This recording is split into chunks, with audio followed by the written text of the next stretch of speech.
Gálatas capítulo 6, versos del 11 al 18. Y sí, hoy acabamos Gálatas. Hoy vamos a finalizar el pasaje. El sermón se llama En lo que hay que gloriarse. En lo que hay que gloriarse. Dice el pasaje: miren con qué letras tan grandes les escribo de mi propia mano. Los que desean agradar en la carne tratan de obligarlos a que se circunciden, simplemente para no ser perseguidos a causa de la cruz de Cristo. Porque ni aun los mismos que son circuncidados guardan la ley, mas ellos desean hacerlos circuncidar para gloriarse en su carne. Pero jamás acontezca que yo me gloríe sino en la cruz de nuestro Señor Jesucristo, por el cual el mundo ha sido crucificado para mí y yo para el mundo. Porque ni la circuncisión es nada, ni la incircuncisión, sino una nueva creación. Y a los que anden conforme a esta regla, paz y misericordia sea sobre ellos y sobre el Israel de Dios. De aquí en adelante nadie me cause molestias, porque yo llevo en mi cuerpo las marcas de Jesús. Hermanos, la gracia de nuestro Señor Jesucristo sea con su espíritu. Amén. Imaginemos en el momento en que llegó la carta original del apóstol Pablo a la iglesia de Galacia. Imaginemos el momento cuando el que la estaba leyendo llegó ahí al verso 11 y leyó: miren con qué letras tan grandes les escribo de mi propia mano. Y podemos imaginarnos a lo mejor al lector haciendo esto, enseñándole la carta para ver esas letras tan grandes. Lo que pasó probablemente fue esto. O sea, Pablo tenía la costumbre de dictar sus cartas. Vamos a rápida a Romanos 16, 22. 16, 22. Es el final de Romanos. Y dice: yo, Tercio, que escribo esta carta, los saludo en el Señor. Y si fijan ahí, está el chiste de quién escribió Romanos. Muchos dicen Pablo. Pues no, ahí dice que fue Tercio. O no, pues fue Tercio. No, pues fue la idea del apóstol Pablo. Fue Tercio y Pablo. No, pues en realidad fue el Espíritu Santo.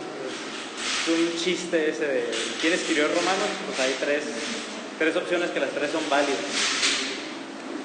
Entonces Pablo, aún así, al final de las cartas, él ponía como un sello de su propia mano. ¿Y se lo dictó él? ¿Ande? ¿Él dictó la Romanos? Sí, y podemos decir que todas las dictó, nada más que al final, la parte final de la carta, él la escribía. Así como en Gálatas, por eso dice aquí: miren con qué letras tan grandes les escribo. ¿Y qué dice ahí? De mi propia mano. O sea, aquí vemos que el apóstol Pablo, aquí, él préstame la carta y la escribió. Y muchos se han especulado de por qué estas letras tan grandes. Y muchos han dicho que es porque Pablo ya se le estaba desvaneciendo la vista y escribió grande. Pero no, la escribió con estas letras tan grandes porque quería hacer un énfasis en este último parrafito que tenemos aquí, como lo escribió de su propia mano. Y es importante lo que escribió, lo escribió en letras más grandes. Es como nosotros cuando usamos las mayúsculas o las negritas, o sea, para resaltar algo así. Por eso uso estas letras tan grandes. Y quiero que vean este último párrafo, que es el final de Gálatas, no como el post escrito, como un adendum, una añadidura ahí a la carta. No, más bien Pablo escribió como un resumen. Este pasaje es muy importante para interpretar toda la carta. O sea, por eso nos da mucha luz. O sea, cuando la estudiamos toda, es muy importante estudiar este pasaje, este último, porque nos da un muy buen resumen de todo lo que viene. En los versos de los 12 y 13 vemos el error de los judaizantes. Dice el 12: los que desean agradar en la carne tratan de obligarles a que se circunciden, simplemente para no ser perseguidos a causa de la cruz de Cristo. Aquí vemos uno de los principales motivos por los cuales Pablo escribió esta carta. Eso fue el principio también, ¿no? O sea, lo que pasó fue esto. Hubo unos judíos de raza que profesaban la fe en Cristo, que fueron a Galacia como a continuar la obra que Pablo había empezado ahí. A estas personas le hemos llamado los judaizantes. Ellos, o sea, tenían la particularidad de que ellos creían en las buenas noticias de salvación a través de Cristo. Ellos predicaban la cruz, ellos predicaban la tumba vacía, o sea, ellos tenían todo esto del cristianismo. Pero estas personas querían agregar a esta predicación una pequeña cosa. ¿Cuál era? La circuncisión. O sea, su predicación era, sí, la fe en Cristo, pero hay que añadir una sola cosa, y eso es la circuncisión. En Hechos 15:1 vemos claramente cómo esto fue un problema en la iglesia primitiva. Hechos 15:1 dice: y algunos descendieron de Judea y enseñaban a los hermanos, si no se circuncidan conforme al rito de Moisés, dice, no pueden ser salvos. O sea, sí, qué padre Cristo, sí todo, pero si no se circuncidan, no pueden ser salvos. O sea, necesitan esa otra parte para ser salvos. Por eso Pablo escribió desde el capítulo 1, dice, pero si a unos otros o un ángel del cielo les anuncia un evangelio contrario al que les enseñamos, ¿qué dice? Sea anatema. Y este es un evangelio contrario, el añadirle la circuncisión. Y hay que tener cuidado aquí porque esa fue una tentación de los judaizantes y cayeron, pero también puede ser una tentación para nosotros. O sea, es muy fácil empezar a predicar el evangelio de Cristo por la fe y añadirle una cosa, añadirle un sacramento. Sí, o sea, ten fe en Cristo, pero bautízate. Sí, ten fe en Cristo, pero hay que tomar la cena del Señor para ser salvo. O una obra. Sí, ten fe en Cristo, nomás que hay que dar para la caridad, o hay que ayudar a los necesitados. O sea, cuando uno ya añade eso al evangelio, acá hay la condenación de Gálatas, porque es otro evangelio. O sea, la persona nada más se salva por lo que ha hecho Cristo en la cruz y punto. Y ya hemos visto cómo de ahí fluyen las buenas obras. Pero para ser salvo, que es el evangelio, es la cruz sola, no necesita absolutamente nada. Y Pablo dice que uno de los motivos por los cuales los judaizantes empezaron a predicar esto, nos dice que va más allá del rito de la circuncisión por sí solo. Aquí dicen, en el verso 12, simplemente para no ser perseguidos a causa de la cruz de Cristo. Cuando pensamos en los sufrimientos de la iglesia primitiva, muchas veces nos vamos luego a los romanos y a la persecución que sufrió por causa de los romanos. Y es cierto, pero las primeras persecuciones más tempranas fueron por causa de los judíos, la iglesia primitiva. Podemos pensar en Pedro, en Juan, al principio de Hechos, como el Sanedrín les habla, dice que no prediquen a Cristo y los azotan, y todo eso. Esteban, que es le llaman el primer mártir de la iglesia, ¿por qué? Fue apedreado por los judíos por predicar a Cristo. El mismo apóstol Pablo, en Hechos 9, 1 y 2, lo pueden leer ahí en su casa, muestra cómo Pablo, siendo un judío de religión todavía, se metía hasta las casas de los cristianos y los sacaba y los arrastraba. Pero había una manera de evitar la persecución por parte de los judíos, y esa era a través de ¿qué? De la circuncisión. O sea, los judíos hacían lo que más, o sea, empeñaban todos sus esfuerzos por tener esta diferencia entre judíos de raza y entre los gentiles. Pero no, o sea, aquí estamos nosotros, el pueblo de Dios, y allá están los gentiles. Y la manera en que los gentiles podían llegar a tener comunión con los judíos era cuando ellos aceptaban el rito de la circuncisión, y pues, los judíos decían, pues ya vénganse para acá. Lo que pasó entonces es que estos judaizantes, cuando llegaron a Galacia, pues quedaron así atónitos al ver que judíos de raza y gentiles cristianos estaban conviviendo perfectamente, comían juntos, oraban juntos, iban a la iglesia juntos. O sea, los judaizantes decían, o sea, ¿cómo puede ser esto posible? O sea, ¿cómo judíos de raza pueden estar con gentiles así juntos? Y los judaizantes sabían que si eso permanecía así, cuando llegaran los judíos de religión iban a causar una persecución tremenda. Entonces los judaizantes hicieron sus esfuerzos para, no, hay que circuncidarse, y ya que vinieran los judíos de religión, pues ya no iba a pasar nada. Esa fue su tentación. Y pues ante el mundo es justificable, ¿verdad? O sea, Porque ellos no se habían predicado. Ellos no saben qué estaba haciendo los malos. Pero no se habían predicado el evangelio a ellos. no, sí, estamos hablando de personas judías de raza que habían aceptado el mensaje de Cristo, pero ellos insistían en la circuncisión. Y cuando vieron esta relación entre judíos y gentiles sin circuncidar, ellos decían, no, esto no puede ser, porque los judíos de Judea, los más celosos, cuando vean esto van a empezar a perseguir a todos. Entonces, así como dice aquí, tratan de obligarlos a circuncidarse simplemente para no ser perseguidos a causa de la cruz. O sea, fue por conveniencia. Les digo, a la luz de, o sea, a los ojos del mundo, pues está bien, no, que listos, pero a la luz de la Biblia no tanto. Y es la misma tentación que viene al cristiano cuando, por ser fiel al mensaje, viene la persecución. O sea, siempre es más fácil pues ceder, ¿no? Pues, o sea, ¿para qué me comprometo tanto? O sea, puedo negar esto así ahorita y no me persigue ni nada. Pero no, o sea, Cristo nos dijo que nos iban a perseguir. ¿Por qué? Por seguir su mensaje. Pablo también, todos los apóstoles dicen, nos van a perseguir por su mensaje. ¿Por qué nos persiguen por el mensaje? Porque es un mensaje totalmente diferente a cualquier otro.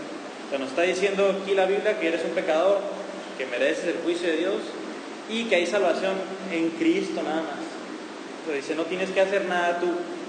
Lo que tú tienes que hacer es darte cuenta de tu pecado, arrepentirte y creer en Cristo y confiar en Él. Y ese mensaje nadie lo acepta. O sea, hemos visto varias veces que, o sea, nos dan el orgullo. O sea, ¿cómo que yo no puedo contribuir a mi salvación?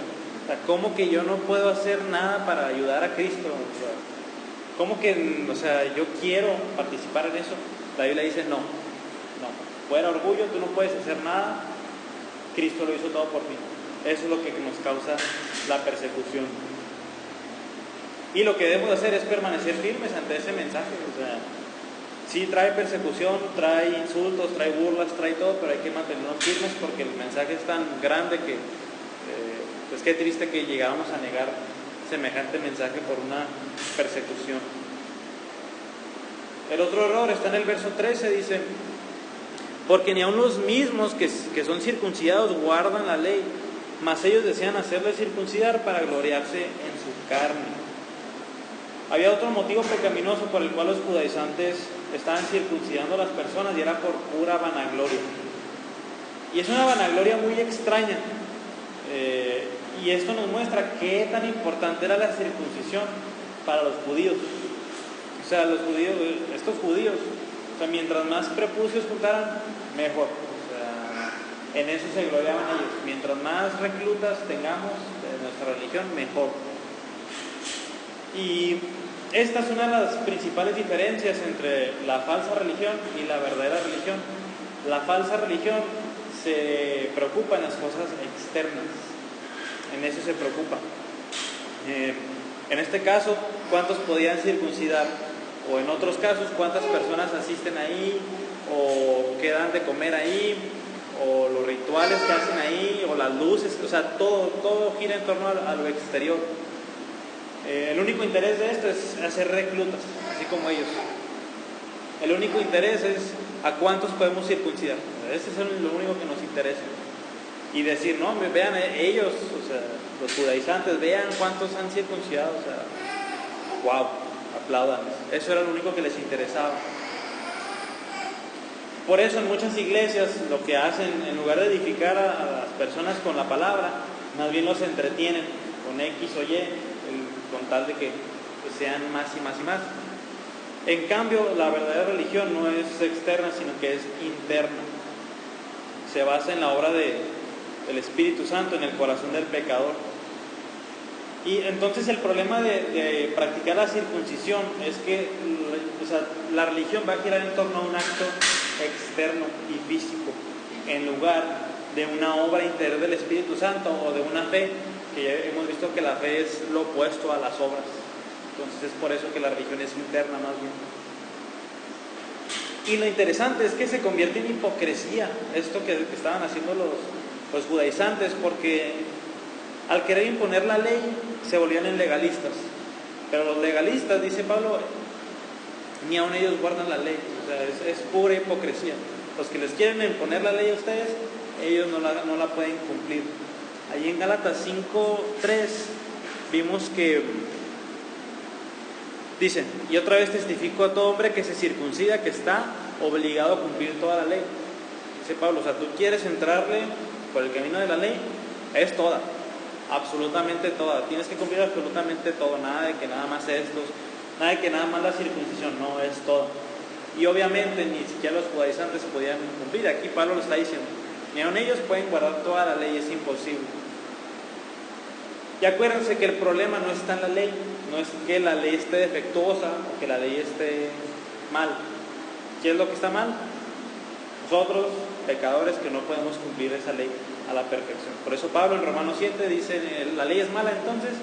No, el mandamiento es bueno, santo y todo. Que está mal, termino siendo yo.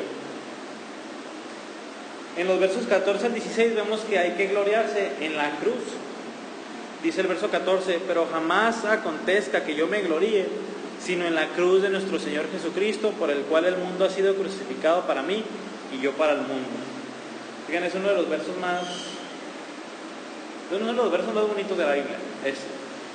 Y a pesar de que nos haga sentir así emoción, si el gloriarse de los judaizantes era extraño porque se gloriaban en cuántos prepucios juntaban, el de Pablo es todavía más extraño. ¿Por qué? Vamos a ver 2 puntos. Número 1. Era algo muy extraño que Pablo se gloriara en la cruz, porque era algo que estaba fuera de él. O sea, aquí Pablo no se está gloriando en su popularidad, en su inteligencia, en su influencia, en su apariencia. O sea, eso es lo extraño, que Pablo no se está gloriando en algo de él. Es algo externo, es algo exterior. Y ni siquiera se gloriaba en su circuncisión, que es algo que contaría como un registro espiritual. Hay un poquitito más adelante en Filipenses 3, del 3 al 8, vemos el récord espiritual de Pablo. Dice, desde el 4 dice, aunque yo mismo podría confiar también en la carne, si algún otro cree tener motivo para confiar en la carne, yo mucho más. Dice, circuncidado al 8º día, del linaje de Israel, de la tribu de Benjamín, hebreo de hebreos, en cuanto a la ley fariseo, en cuanto al celo, perseguidor de la iglesia, en cuanto a la justicia de la ley, hallado irreprensible. O sea, Pablo, si se trataba de gloriarse en el esfuerzo de uno mismo, dice Pablo, yo me podría gloriar todavía más que ustedes, fácil. Y aún así, dice Pablo aquí, no me voy a gloriar en nada más que en la cruz. Por eso es lo raro. O sea, teniendo Pablo todo ese récord espiritual, dice, no, esto no me sirve. Ahí enseguida dice, esto no me sirve de nada, es basura, lo que necesito es a Cristo. Y número 2, no solamente se gloriaba en algo fuera de él, sino que se gloriaba en la cruz de Cristo. O sea, ahorita el símbolo de la cruz pues muestra el amor de Dios. Ahorita es un símbolo muy bonito, la cruz. Pero, o sea, las personas en la antigüedad no veían la cruz como algo noble, como algo bonito. Para las personas en la antigüedad la cruz era el símbolo de la humillación total. Acuérdense, ahí estaba anunciado el peor criminal de la sociedad, y ahí moría colgado. De hecho, o sea, la sociedad romana casi no pronunciaba esa palabra, la cruz, porque inmediatamente les recordaba a aquellos que los tenían colgados allá. Y acuérdense que era como un medio de tortura letal. Y las torturas modernas que tenemos, que ya casi no se usan, es por ejemplo una silla eléctrica. Y es como si dijera Pablo, yo me glorío nada más en la silla eléctrica de Cristo. O sea, Pablo, ¿qué estás diciendo? ¿Cómo que te glorías en la cruz? E imagínense a los primeros cristianos, o sea, la vergüenza que les debió haber dado, o sea, la vergüenza que tuvieron que haber sufrido de que el fundador de su religión murió en una cruz, y eso era lo que predicaba, que Él había muerto en una cruz y que había muerto en una cruz. Pues toda la sociedad decía, pues estos que traen, ¿cómo que se glorian en la cruz? Y nosotros también nos debemos de gloriar en la cruz, pero ojo, no nos tenemos que gloriar nada más en la cruz, sino que solamente en la cruz. Así como dice Pablo aquí, no me voy a gloriar en nada más que en la cruz del Señor Jesucristo. ¿Por qué? Porque la cruz ya sabemos que significa el amor que Dios ha mostrado para con los pecadores. Es tanto amor que significó la muerte del Hijo de Dios. La cruz significa el perdón de nuestros pecados. La cruz significa que hemos sido justificados por la fe y no por las obras. Todo eso significa la cruz y por lo tanto me glorío en ella y nada más. Y otra vez, esta es la diferencia entre las religiones y el mensaje cristiano. O sea, en todas las religiones hay un pequeño espacio donde tú te puedes meter y contribuir a Dios. O sea, puedes cooperar con Dios en algún punto para ser salvo. Pero en el cristianismo no. La cruz, haz de cuenta que te quita aún. Es la cruz, solamente la cruz, la vida, muerte, sepultura y resurrección de Cristo lo que te salva. Nada más. Tú quedas fuera. Es por eso que es tan diferente estos mensajes.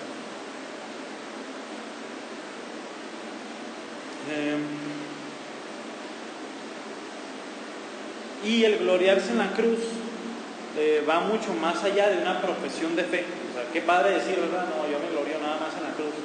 Pero recae en nuestra vida práctica, dice ahí la segunda mitad, por el cual el mundo ha sido crucificado para mí y yo para el mundo. Aquí, para entender este versículo, hay que entender a qué se refiere a Pablo con mundo. Y el mundo, así como en otros lugares en la Biblia, se refiere a los valores inmorales, a los placeres de esta vida, al sistema que rige la sociedad pecaminoso. Eso se refiere al mundo. Por lo tanto, o sea, el cristiano ya no piensa como el mundo piensa. El cristiano ya no habla como el mundo habla. El cristiano ya no se comporta como se comporta el mundo. ¿Por qué? Así como dice ahí, el mundo ha sido crucificado para mí y yo para el mundo. O sea, ya no tenemos ninguna relación, ya nos acabamos de separar. Y no es nada más que lo que vimos en Gálatas 5:24. Pues los que son de Cristo Jesús han crucificado la carne con sus pasiones y deseos. Quiero que noten ahí que tanto estos dos versículos usan el tiempo perfecto, o sea, han crucificado. Y esto se usa para expresar que una acción ya pasó, pero que tiene implicaciones presentes. O sea, han crucificado las pasiones y deseos, pero ahorita significa todavía otra cosa. Y es eso, la cruz es eso, un evento pasado que tiene consecuencias actuales para mí, y es el ser transformado, en alejarme del mundo en el sentido espiritual. Ya vimos que no es en el sentido físico. Y esas implicaciones entonces es lo que trae la cruz de Cristo. Dice el verso 15: porque ni la circuncisión es nada, ni la incircuncisión, sino una nueva creación. Pablo ya lo había mencionado esto también en Gálatas 5:6, por eso les digo que este pasaje es un resumen. Dice Gálatas 5:6: porque en Cristo Jesús ni la circuncisión ni la incircuncisión significa nada, sino la fe que obra por amor. Este es un golpe duro contra los judaizantes. O sea, a pesar de que lo leamos así rápido, es un golpe muy duro para los judaizantes, que se enfocaban tanto en circuncidar, y que diga Pablo, la circuncisión no es nada.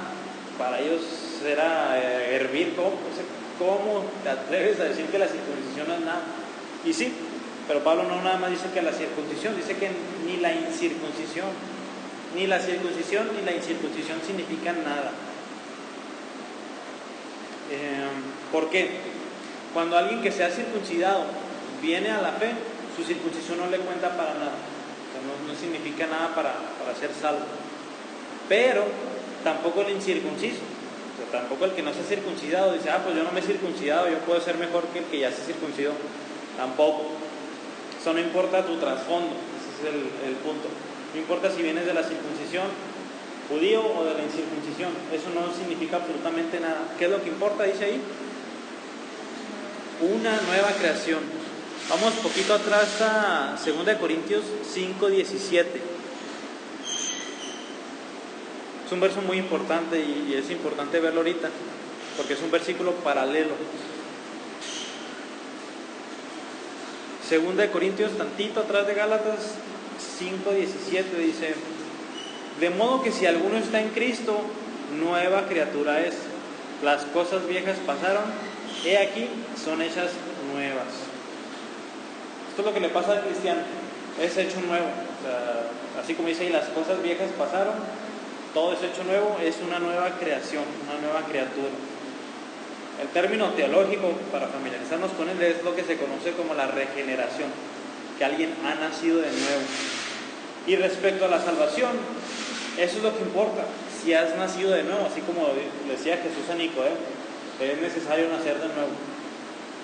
Y, o sea, no importa si te circuncidas, no importa si no te circuncidas, lo que importa es si has nacido de nuevo. Y volvemos otra vez al asunto de la exterioridad. O sea, en cuanto a la salvación, no importa la condición física, si estás circuncidado o no estás circuncidado, lo que importa es la condición interna, la de adentro. ¿Has nacido de nuevo o no? Eso es lo que verdaderamente cuenta. Por lo tanto, si no es por algo exterior, tampoco es por bautismo, no es por obras, no es por cortar el prepucio, no es por hacer ninguna clase de esos ritos, sino que dice Pablo aquí, lo que importa es nacer de nuevo, una nueva creación. Eso es lo que verdaderamente cuenta. Y es donde nos hacemos la pregunta de, o sea, ¿en dónde confiamos nuestra salvación? O sea, cuando yo digo, no, es que yo soy salvo, ¿en qué descansa? ¿En una obra, en un bautismo, en una circuncisión, en que yo ya hice este tipo de obras? O sea, ¿en qué descansa? Y en todos estos versículos donde dice la gloria, ahí no tiene que estar. La gloria nada más debe estar en la cruz de Cristo. Y en otras palabras, descansar en lo interior, en una nueva creación, en lo que ha hecho Dios por nosotros y no en lo que podamos hacer nosotros. Verso 16. Dice: y a los que anden conforme a esta regla, paz y misericordia sea sobre ellos y sobre el Israel de Dios. Dice Pablo, si confías en Cristo para tu salvación, andas conforme a esta regla. Y es importante esa palabra regla, puede traducirse como principio o como norma, como ley, casi como ley, pero más bien como regla o principio. Nos está dando a entender que esto, de que alguien es salvo nada más por la fe en Cristo y que lo exterior no cuenta, dice, es una regla, es un principio. O sea, y aquí en este caso no hay excepciones a la regla, y esta regla no está hecha para romperse. O sea, nada más salvos por la fe en Cristo, por lo que Él ha hecho en la cruz. Y ya, esto es una regla, es un principio, así está estipulado, es lo que está diciendo Pablo. Dice, si nosotros andamos conforme a este principio, regla, que no hay otro, dice, tendremos paz y misericordia. Y son de las palabras que forman parte del vocabulario del cristiano, paz y misericordia. Y paz y misericordia son dos palabras que resumen bien el Evangelio. ¿Por qué? En cuanto a la paz, la Biblia nos dice que estamos enemistados con Dios. Romanos 5, que siendo enemigos de Dios, hemos sido reconciliados. Romanos 8:7 dice, la mente puesta en las cosas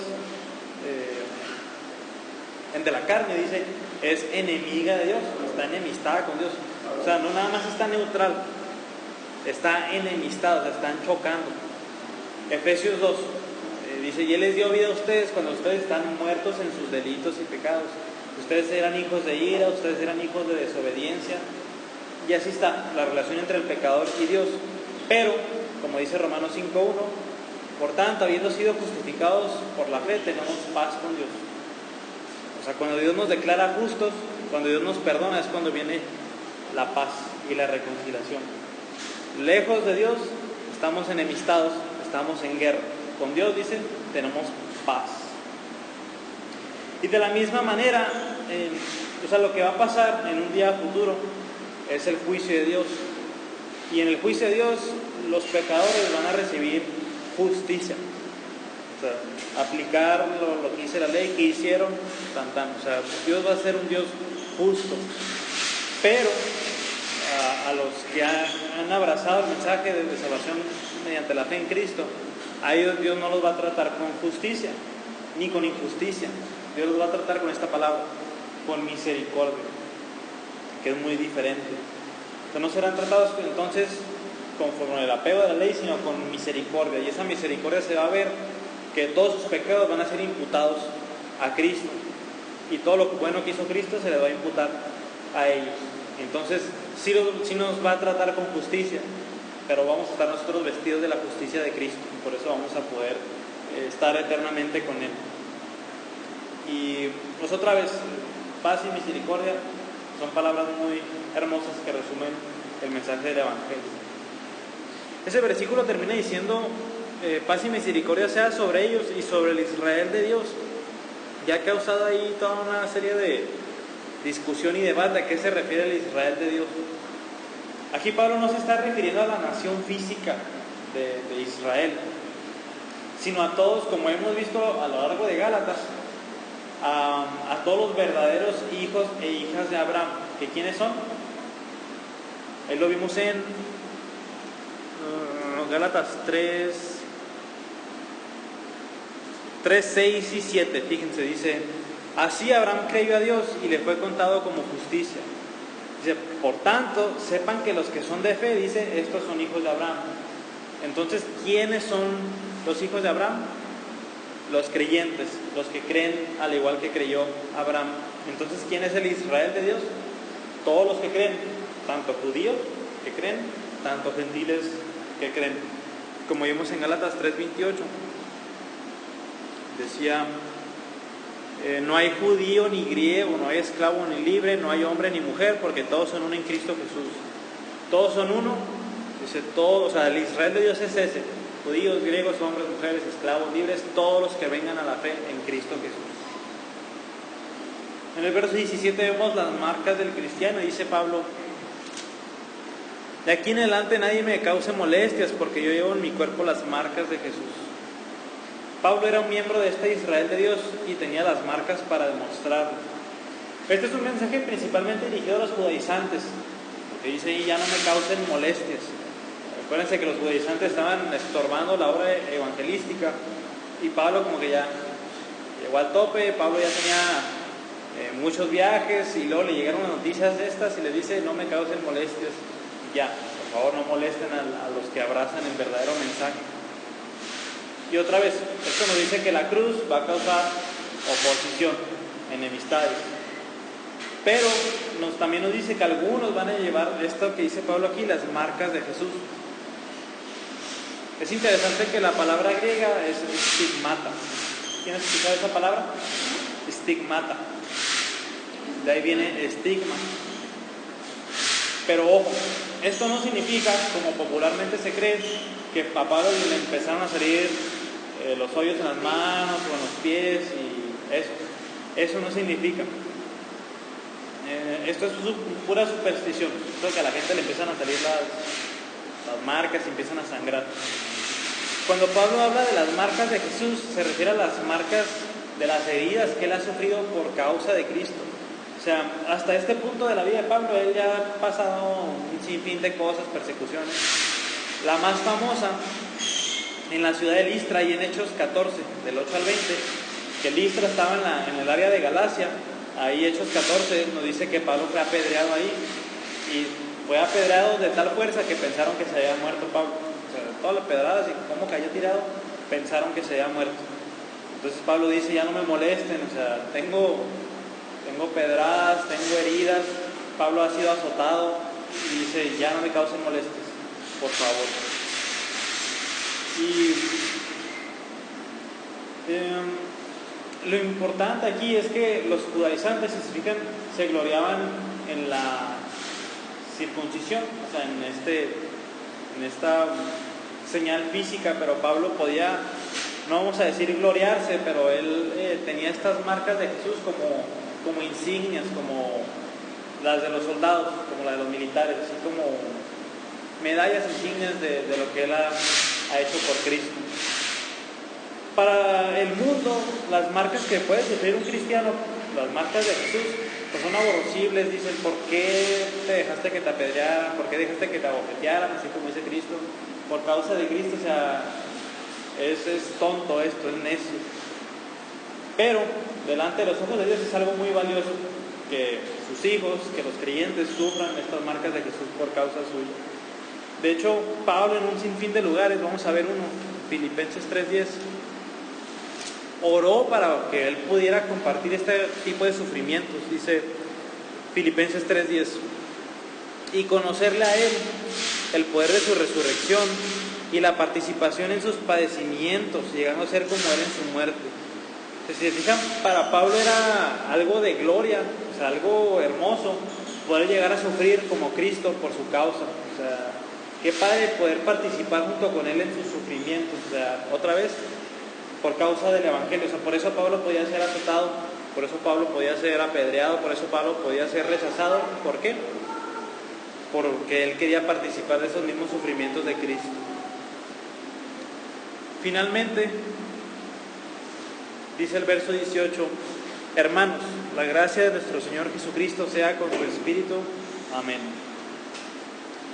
Como de costumbre, en todas sus cartas, Pablo cierra con una oración para los creyentes.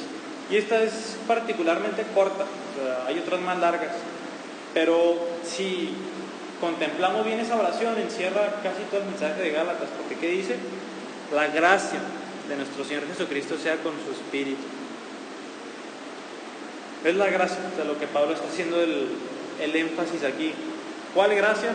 La gracia que es un regalo inmerecido, un favor inmerecido de Dios de justificar por la fe en Cristo a los pecadores.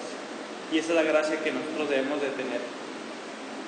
Entonces, como un resumen de Gálatas, terminando esta oración, la salvación es por gracia, enteramente un regalo de Dios por medio de la fe.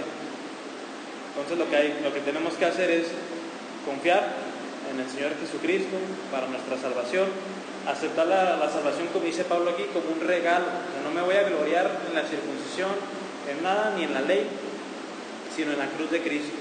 Y este es el mensaje tan importante que encierra Gálatas y el que tenemos que apreciar también nosotros. Vamos a orar. Señor, gracias por la carta a los Gálatas y este mensaje tan importante de entender cómo es la salvación. Gracias por enseñarnos que es nada más a través de la fe en Cristo. Gracias por enseñarnos que Cristo ha hecho todo para poder yo ser salvo, para poder yo ser reconciliado contigo. Y Señor, en nuestro día a día, ayúdanos a nunca quitarle la gloria a Cristo. Para decir así como Pablo, que nunca acontezca que nos gloriemos en nada, sino nada más y exclusivamente en la cruz de nuestro Señor Jesucristo. Ayúdanos a vivir el mensaje, ayúdanos a arrepentirnos genuinamente, a tener fe en ti y confiar nada más en ti. Y ayúdanos a vivir también esta vida cristiana. Ayúdanos a entender que el Espíritu Santo ha venido a nosotros y que hay que producir fruto. Gracias, Señor, te damos por esta preciosa carta y ayúdanos a tener este mensaje siempre presente.